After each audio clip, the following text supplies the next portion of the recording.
Maka ketika kita melihat adanya ketidaklinieran antara pengakuan dengan akhlak yang ditampilkan. Aku cucu Nabi sering caci maki.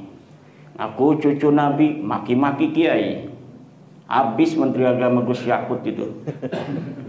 Aku cucu Nabi Mbah Hasim dibilang sejarahnya Kopingho. Itu dari klan mereka. Aku cucu Nabi tapi Gus Dur dibilang buta mata, buta hati. Ngaku cucu Nabi Pak Jokowi katanya anak PKI, kodok katanya. Ngaku cucu Nabi Kiai Maruf Amin katanya babi. Ngaku cucu Nabi polisi katanya orang coklat. Ngaku cucu Nabi orang yang membuat kajian ilmiah katanya dajjal iblis. Assalamualaikum warahmatullahi wabarakatuh. Itulah tadi kita saksikan cuplikan dari Kiai Haji Imaduddin Al-Bantani tentang nasab Ba'alawi. Jadi di situ dijelaskan orang-orang yang mengaku Habib, kata beliau, yang sering mencaci maki dan sering berkata-kata kasar. Nah, kalau dengan sebab itu beliau berangkat dari itu, beliau langsung tertarik untuk mengadakan sebuah tesis tentang nasab Ba'alawi yang sesungguhnya seperti itu. Jadi itu hanya sekedar cuplikan saja. Jadi mohon untuk ditonton sampai selesai biar kita tidak salah paham. Oke, mari kita saksikan video selengkapnya. Habib. Karena mereka itu adalah merupakan sebuah klan yang anggota-anggota mereka rajin di media sosial menjual, mengaku bahwa dirinya adalah keturunan Nabi. Maka ketika kita melihat adanya ketidaklinieran antara pengakuan dengan akhlak yang ditampilkan. Aku cucu Nabi sering caci maki. Aku cucu Nabi maki-maki kiai. Habis Menteri Agama Gus Yakut itu. Aku cucu Nabi Mbah Hasim dibilang sejarahnya Kopingho. Itu dari klan mereka. Aku cucu Nabi tapi Gus Dur dibilang buta mata, buta hati. Ngaku cucu Nabi Pak Jokowi katanya anak PKI, kodok katanya. Ngaku cucu Nabi Kiai Maruf Amin katanya babi. Ngaku cucu Nabi polisi katanya orang coklat. Ngaku cucu Nabi orang yang membuat kajian ilmiah katanya dajjal iblis. Macam-macam. Inilah yang terjadi. Kemudian sampai membuat saya penasaran. Apa benar ini orang-orang model begini keturunan Nabi? Kapan sih masalah nasab ini? Masalah nasab ini baru 2022, Oktober 2022. Saya menggunakan metodologi historis dan metodologi genealogi dalam tradisi kita, yaitu ilmu nasab.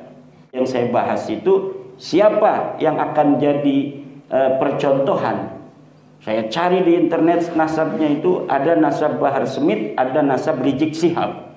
Ahmad punya anak namanya Ubed. Ini silsilah Rizik Syihab, ada Ubed di situ. Ini yang bermasalah. Tidak ada semuanya menyebutkan keluarga Ba'alawi susunan nama-nama yang ada di dalam leluhurnya Rizik Syihab ini sebagai keturunan baginda Nabi. Lalu bagaimana dia sekarang jadi turun Nabi? Ceritanya di abad 9 itu leluhurnya Rizik Syihab ini mengarang kitab, nulis dewek arani kitab Al-Burqatul Musyiqah. Inilah yang membuat aneh.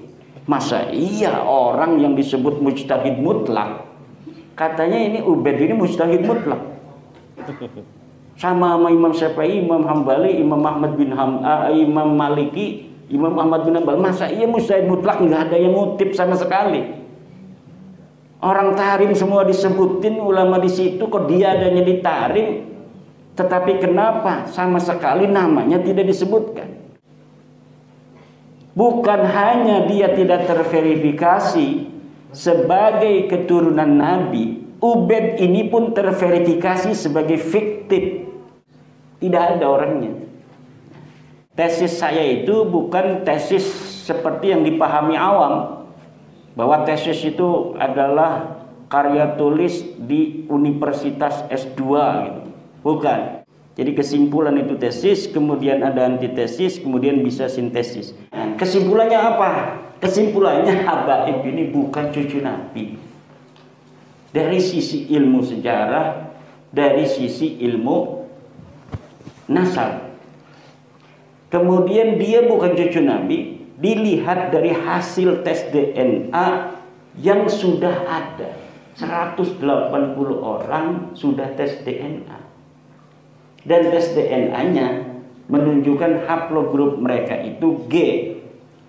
Sedangkan keturunan Nabi menurut para ahli harus mempunyai ciri kode genetik haplogrup J1.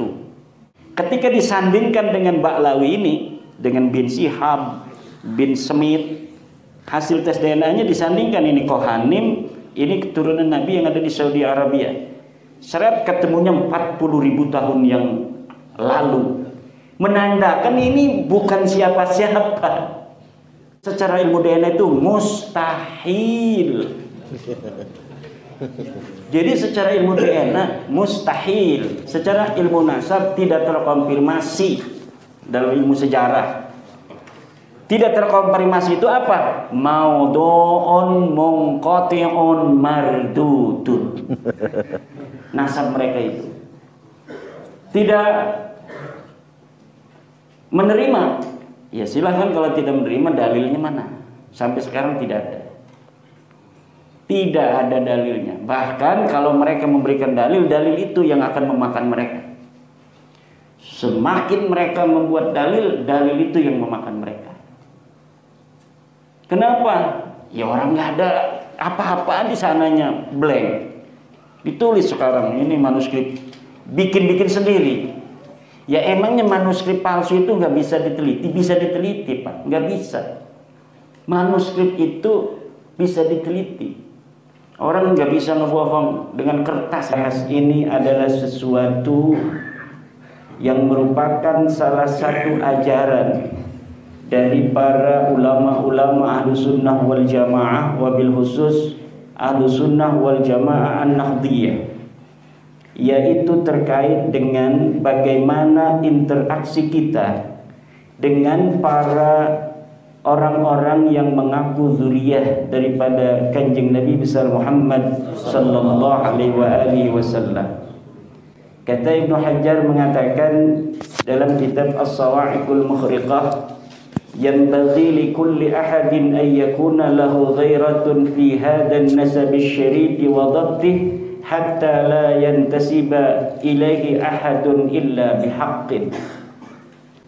Wajib bagi siapa saja umat Islam untuk mempunyai kecemburuan kepada nasab Nabi besar Muhammad sallallahu alaihi wasallam wa dhabtih, dan harus menelitinya, hatta la yantasiba ilai ahadun illa bihaqqin, sehingga tidaklah sembarangan seseorang mengaku keturunan Nabi illa bihaqqin, kecuali dengan benar.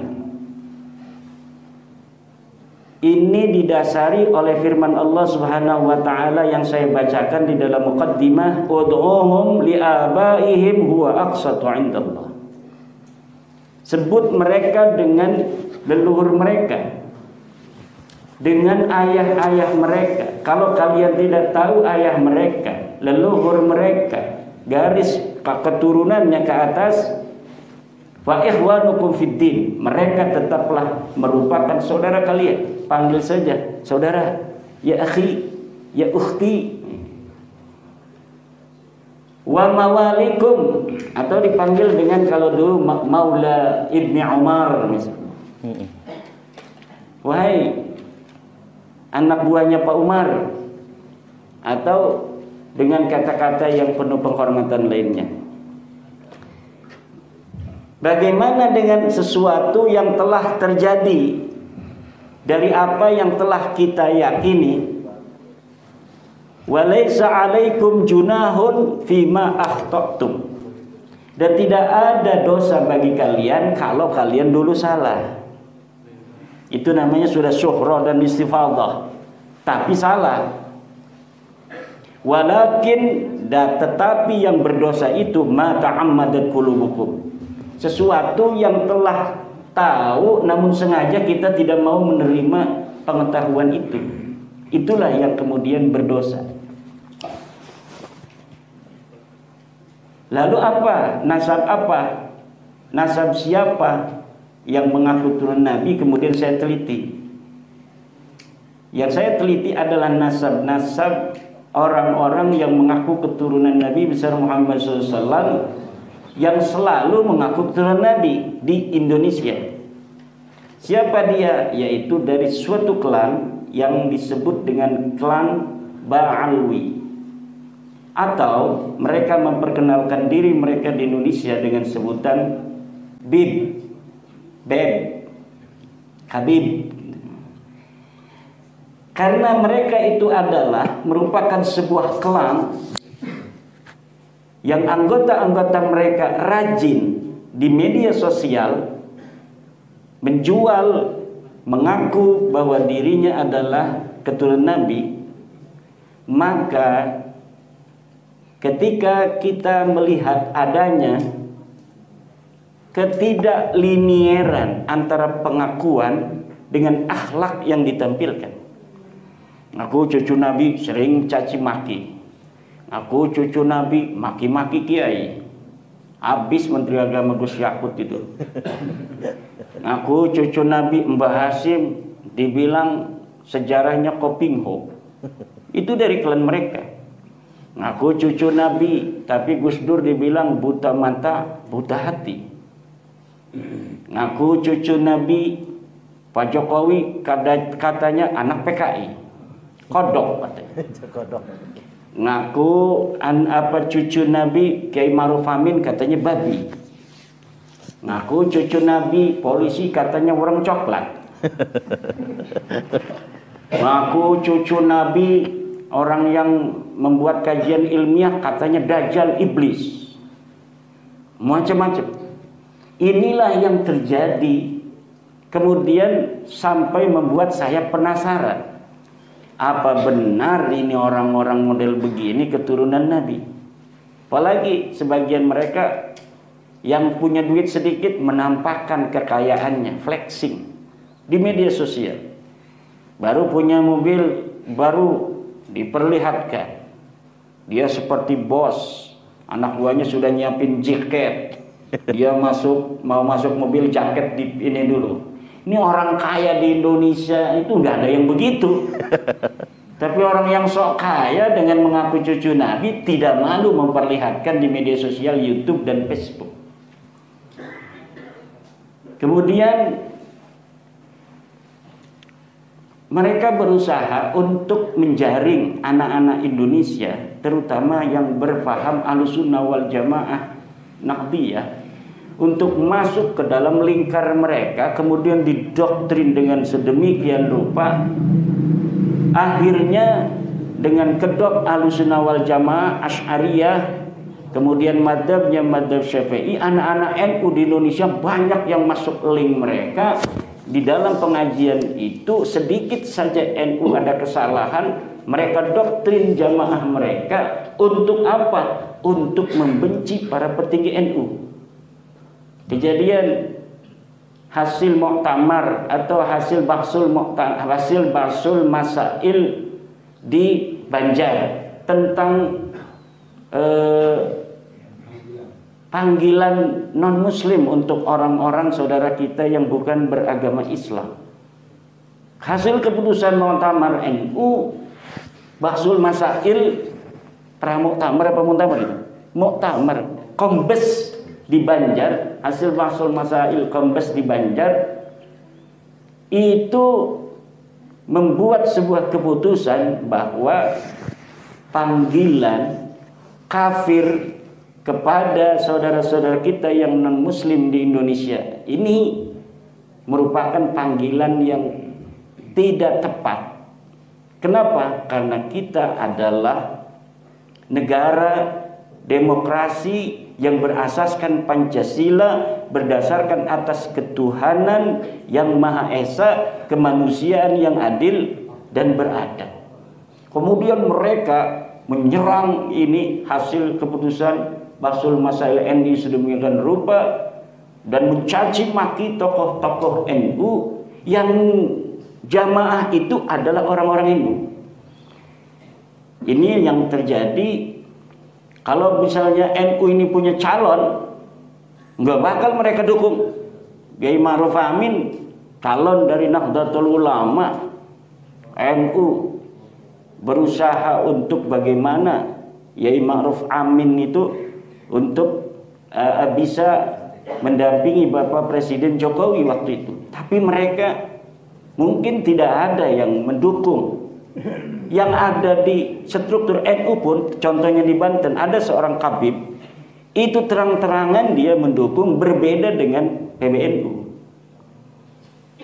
Kemudian ada seorang pengurus di PBNU yang dia juga ketua Rabitah Alawiyah pada saat itu. Beberapa hari sebelum pencoblosan sengaja dia keluar sebagai pengurus di PBNU karena dengan mengundang wartawan dan pengunduran dirinya itu diumumkan. Untuk apa? Ini ada tujuan-tujuan.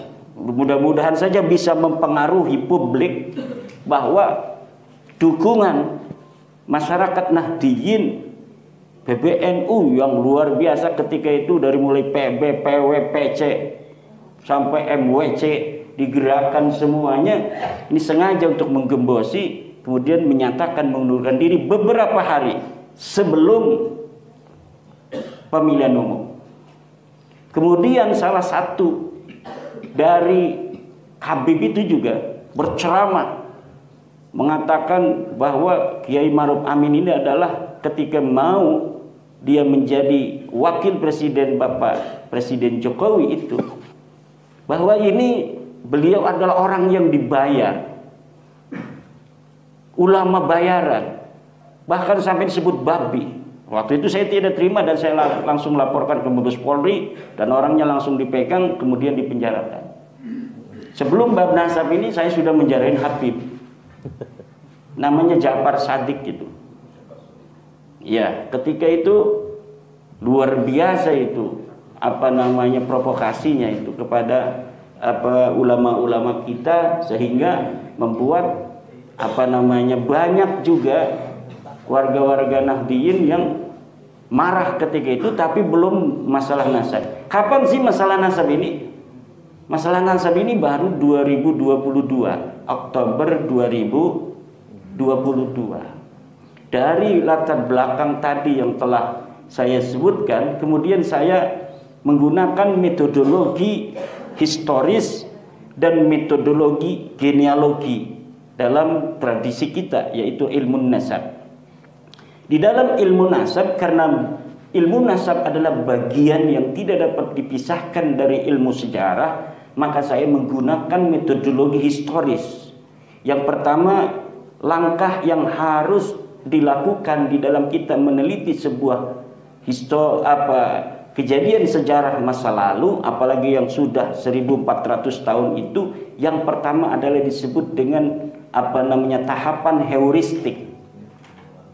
Yang kedua adalah tahapan kritisasi sumber, kemudian interpretasi sumber, kemudian baru historiografi. Apa itu heuristik?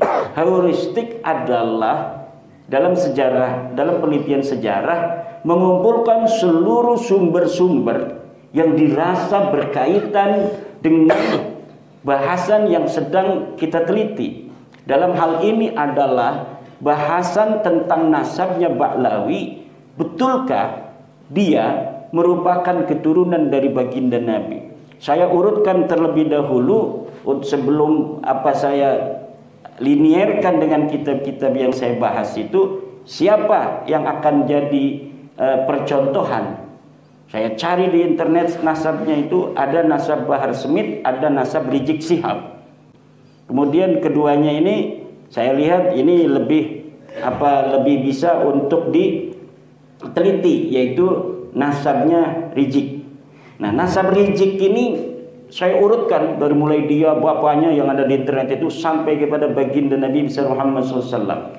Di dalam penelitian masalah nasab itu bisa dilakukan dengan dua cara. Pertama adalah dengan cara top down, ya, bisa dengan cara dari bawah ke atas. Dari atas ke bawah kita teliti, betulkah seorang ayah mempunyai anak itu, atau betulkah seorang anak mempunyai ayah. Saya menggunakan metodologi looking up, melihat ke atas, looking down, dari melihat ke bawah. Jadi dari ayah ke anak, dari anak punya anak lagi, punya anak lagi. Saya periksa apakah benar Nabi Muhammad punya anak bernama Fatimah. Luar biasa banyak dalilnya itu, dalam hadis masih bisa, belum butuh ilmu nasab itu.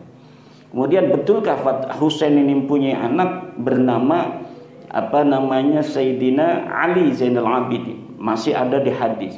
Ali Zainal Abidin, betulkah dia punya anak Muhammad Al-Baqir? Masih ada di hadis karena dia perawi hadis.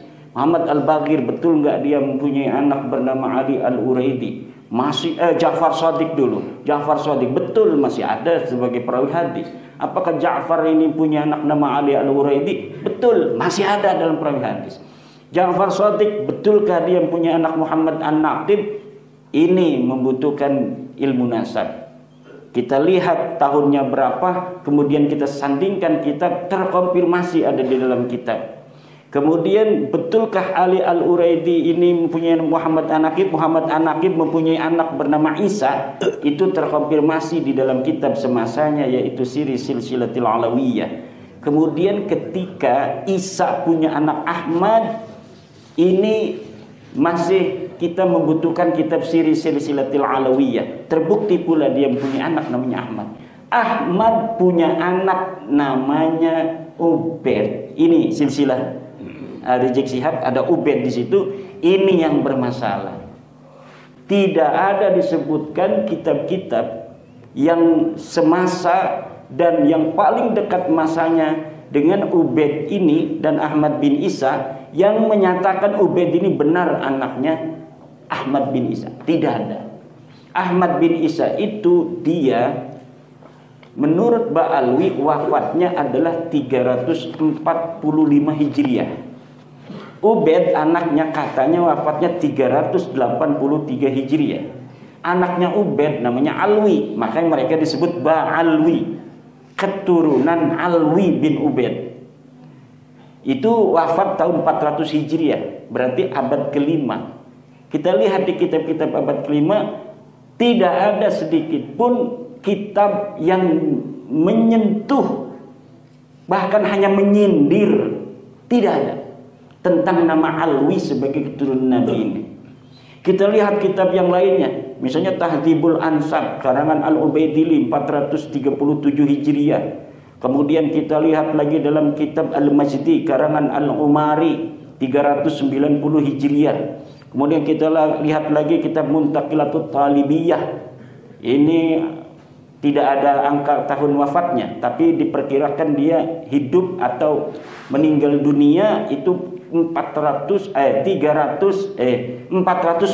Hijriah juga.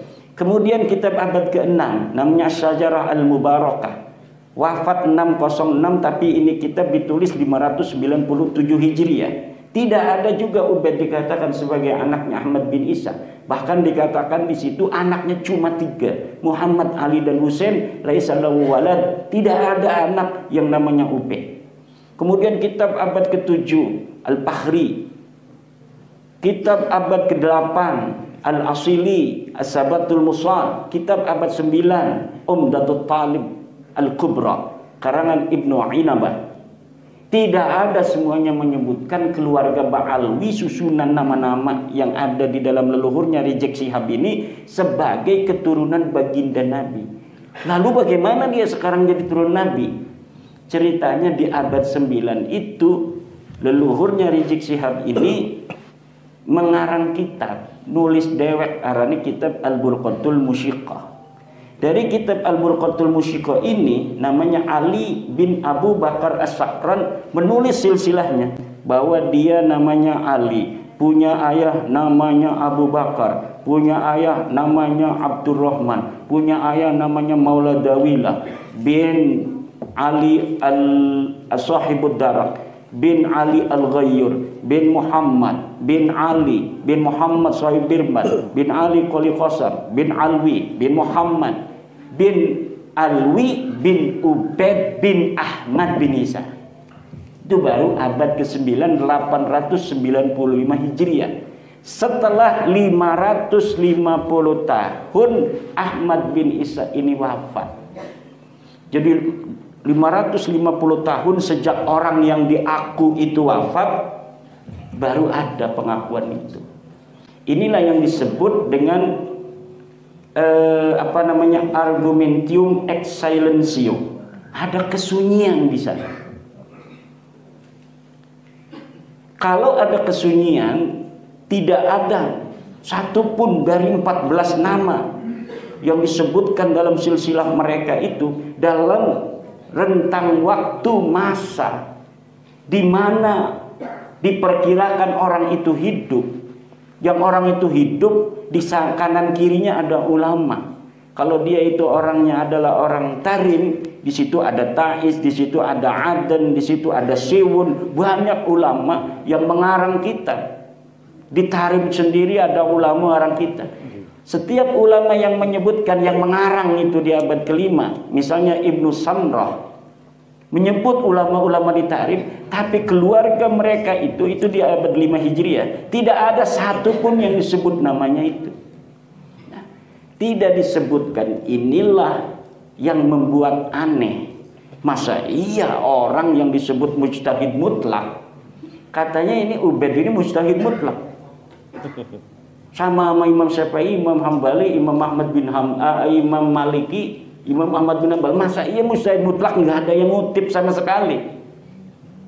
Orang Tarim semua disebutin ulama di situ, kok dia adanya di Tarim, tetapi kenapa sama sekali namanya tidak disebutkan? Hada yadullu ala annahu ghairu mawjud hunaka fi dzalikal waqt. Tidak ada waktu itu orang. Bukan hanya dia tidak terverifikasi sebagai keturunan Nabi, Ubaid ini pun terverifikasi sebagai fiktif dalam kesejarahan yang diciptakan oleh keluarga mereka itu. Tidak ada orangnya.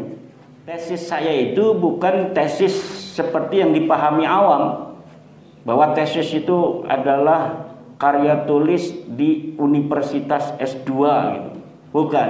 S2 saya itu tentang Ahlul Kitab Inda Syekh Nawawi At-Tanara Al-Bantani, berbahasa Arab di Institut Ilmu Al-Quran Jakarta.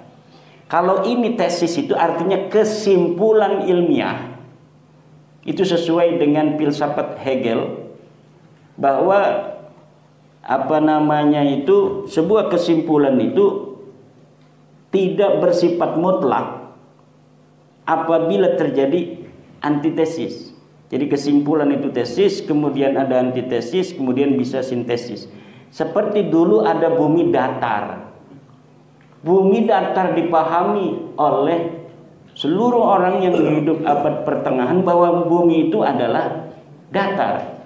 Kemudian ada seorang ilmuwan mengatakan bumi itu bulat. Nah, itu tesis bumi datar dimentahkan oleh antitesis bumi bulat. Sampai saat ini tidak terbantahkan, bahkan semakin menguat, dan sama sekali tidak ada orang yang sekarang berani mengatakan bumi itu datar kecuali kaum bumi datar. Ada masih sekarang kaum bumi datar. Banyaknya dia pakai teori konspirasi. Bumi datar. Orang yang sudah bisa ke atas ruang angkasa, memoto bentuk bumi, ya bentuknya bulat. Itu sudah hakul yakin dengan musyahadah, terlihat contohnya. Masa iya masih ada orang yang mengatakan bumi itu datar? Tapi nyatanya masih banyak orang yang menyatakan bumi itu datar. Banyak itu lebih dari 3. Coba lihat di internet kaum bumi datar. Itu mereka punya teori-teori sendiri. Yang saya perhatikan ada videonya Harun Yahya ya. Itu punya CD saya banyak, saya tonton satu-satu. Kalau saya menggunakan teori dia menerangkan, saya pun akan terbawa bahwa memang bumi ini datar. Karena itu pakai ini teori kapal terbang. Masa iya kita menggunakan kapal? Kalau bumi itu bulat, maka akan begini. Iya juga kata saya. Tapi setelah saya baca Al-Quran, wah tidak. Ini lafaz basat itu di dalam Al-Quran tidak bermakna lempeng begini kayak piring. Ternyata ulama-ulama tafsir kita juga mengatakan bumi itu bulat. Demikian mungkin nanti kita kembangkan di dalam pertanyaan-pertanyaan. Kesimpulannya apa? Kesimpulannya habaib ini bukan cucu Nabi. Dari sisi ilmu sejarah, dari sisi ilmu nasab. Kemudian dia bukan cucu Nabi, dilihat dari hasil tes DNA yang sudah ada. 180 orang sudah tes DNA. Dan tes DNA-nya menunjukkan haplogrup mereka itu G. Sedangkan keturunan Nabi menurut para ahli harus mempunyai ciri kode genetik haplogrup J1. Sesuai dengan para keturunan Nabi yang sudah tes DNA di seluruh dunia Islam. Dari mulai Saudi, Al-Abdali, Al-Auni, Al-Jamajizah, kemudian di Yordan, Al-Hashimi, di Maroko, di Yaman itu. Di Yaman itu ada yang bukan Pahlawi, namanya Az-Zaidi, Ar-Rassi, At-Toba-Toba, Al-Jailani. Semuanya kebanyakan terkonfirmasi dari hasil tes DNA mereka bahwa mereka benar keturunan Nabi. Karena kode genetiknya haplogrup J1 yang menunjukkan dia orang Arab, keturunan Ibrahim. Sedangkan orang-orang Ba'lawi ini, Al-Atas bin Syihab bin Semit bin Yahya As-Segab, Maula Dawila, Maula Khelah, ini haplogrupnya G.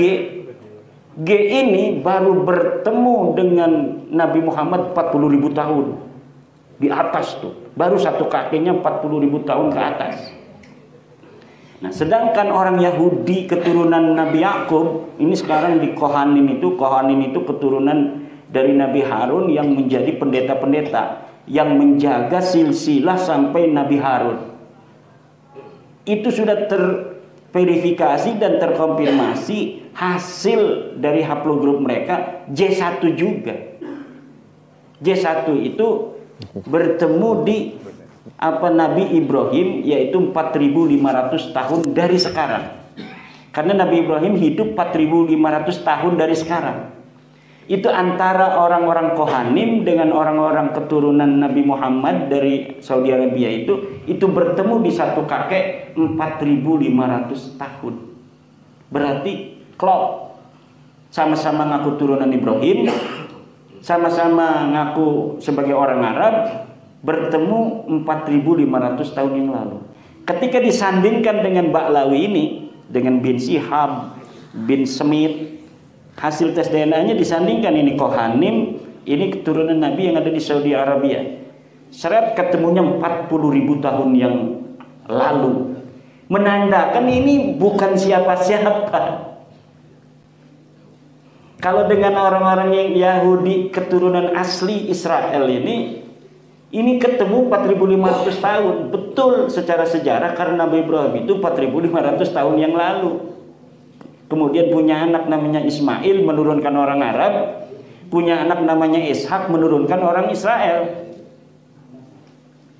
Ba'lawi ini adanya belah sini, ketemunya di sana satu kakeknya dengan orang-orang Jawa, dengan orang-orang Arab yang keturunan Nabi itu 40.000 tahun yang lalu. Kalau orang Jawa yang haplogrupnya O itu ketemu Nabi Muhammadnya itu masih tidak terlalu jauh. Jadi kita lebih dekat dengan Nabi Muhammad orang Jawa daripada Ba'lawi ini.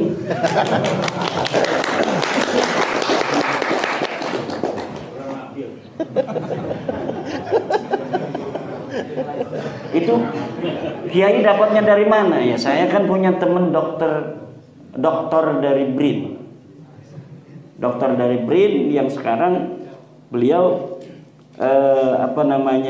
giat untuk memberi pencerahan kepada masyarakat Indonesia tentang bahwa pengakuan Ba'lawi ini secara ilmu DNA itu mustahil. Jadi secara ilmu DNA mustahil, secara ilmu nasab tidak terkonfirmasi dalam ilmu sejarah. Tidak terkonfirmasi itu apa? Maudhu'un munqati'un mardudun. Nasab mereka itu tidak menerima. Ya silahkan kalau tidak menerima, dalilnya mana? Sampai sekarang tidak ada. Tidak ada dalilnya. Bahkan kalau mereka memberikan dalil itu yang akan memakan mereka. Semakin mereka membuat dalil itu yang memakan mereka. Kenapa? Ya orang nggak ada apa-apa di sananya, blank. Ditulis sekarang ini manuskrip, bikin sendiri. Ya emangnya manuskrip palsu itu nggak bisa diteliti? Bisa diteliti Pak, nggak bisa. Nah itulah tadi video tentang latar belakang dari tesis beliau Kiai Haji Imaduddin Al-Bantani yang mengangkat tentang nasab Ba'lawi. Nah bagaimana pendapat kalian? Jangan lupa sampaikan di kolom komentar. Dari saya, wassalamualaikum warahmatullahi wabarakatuh. Semoga bermanfaat.